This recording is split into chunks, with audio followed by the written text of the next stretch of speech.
लग्नाचा मुहूर्त आयुष्यातील सर्वात आनंदाचा दिवस, पण एका नादुरुस्त एसटी बसमुळे मुलाचे लग्न उशिरा लागले. वऱ्हाड रस्त्यावरच अडकून पडले आणि वरपक्षाचा आनंद क्षणात चिंतेत बदलला.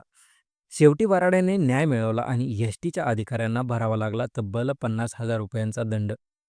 नांदगावच्या सतीश बिडवे यांच्या मुलाच्या लग्नासाठी वऱ्हाड जाण्या-येण्यासाठी प्रासंगिक करार करून एसटी बस बुक केली. 22,000ची रक्कम भरून 2x2 बसची खात्रीही त्यांनी करून ठेवली.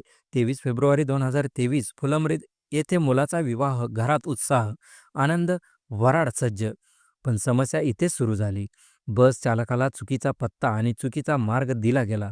बस वऱ्हाडच्या ठिकाणी येण्याऐवजी नांदगाववरून थेट नस्तनपूरला निघाला. परिणामी बस खूप उशिरा पोहोचली. कसंबसं वऱ्हाड निघालं, पण लग्नस्थळाच्या 50 किलोमीटर आधीच बस बंद पडली. रस्त्यावर थंडी, ऊन, सावली नाही. वऱ्हाडी मंडळी वैतागून थांबली. नियंत्रकाला फोन, अर्ध्या तासात बस देतो असं सांगितलं गेलं, पण दुसरी बस 2.5 तासांनी आली.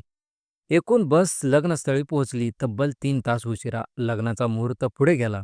वर पक्ष नाराज, वर पक्ष तणावात. स्वतः मुलाच्या लग्नातच बाप बापासारखा खुश राहू शकला नाही.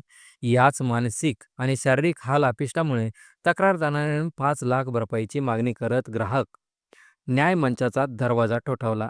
न्याय मंचाची एसटी महामंडळाची बाजू. बस मुद्दाम बंद पडली नाही. दुसरी बस वेळेत दिली.